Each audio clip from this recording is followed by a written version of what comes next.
Late today, Pope Francis landed in New York City, the second stop on his three-city visit to the United States. The Pope was greeted by a crowd at John F. Kennedy Airport. As you see him walking out there, this was just a little over an hour ago.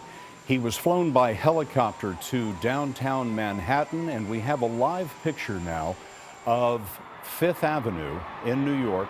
That's the Pope in his little Fiat. He is heading over to the Pope Mobile, and he will be getting on board the Pope Mobile and greeting the people of New York City as he drives along Fifth Avenue to St. Patrick's Cathedral. The Pope flew in from Washington earlier, where he made a historic address to Congress. After the speech, the Pope greeted thousands outside the U.S. Capitol, and he blessed an infant in Statuary Hall. He visited the needy in Washington and stopped to pose selflessly for a selfie.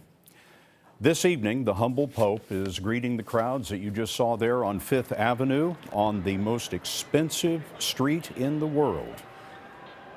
He is en route to a prayer service at New York's St. Patrick's Cathedral, the 135-year-old Gothic structure that has been renovated over the last 3 years just for the Pope's visit today. And as we watch the Pope getting on board the Pope Mobile, we'll go to Chip Reid at St. Patrick's. Chip? Well, Scott, he's 4 blocks north of here. We're at 51st Street on Fifth Avenue. He's at 55th. He ought to be here in a matter of minutes to St. Patrick's Cathedral. There are thousands of people lining the streets, and as you can imagine, they are just beside themselves with anticipation. Some of these people went to extraordinary lengths to be here. For example, Sergio Campos, we talked to, traveled from Venezuela with his mother and has been waiting on the street for 7 hours just to get a glimpse of the Pope. Well, I'm excited because I'm seeing the biggest personality of Catholic Church. I mean, this is our hero. It's something that moves you, you know? It's something that you need to see.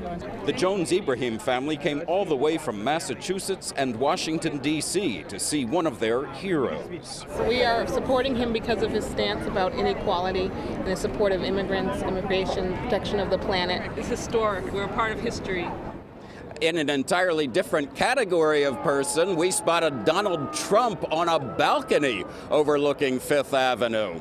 And by the way, Scott, St. Patrick's Cathedral behind me, you can see behind me a large group of invited guests back there. There are about 500 people. Half of them are people who worked on the cathedral renovation that was finished recently. The other half are area Catholic high school students, and most of those got to be here because they performed extraordinary service for the community and for the church. Chip Reid, just up Fifth Avenue from the Pope right now at St. Patrick's Cathedral. This is a live picture. You're watching now the Pope just on board the Pope Mobile on Fifth Avenue. The humble Pope on the most expensive street in the world. Thousands of people lining the street as they often do. This is New York's favorite thoroughfare for parades. And pretty soon the Pope will be rolling down the street just a few blocks to get to the prayer service at St. Patrick's.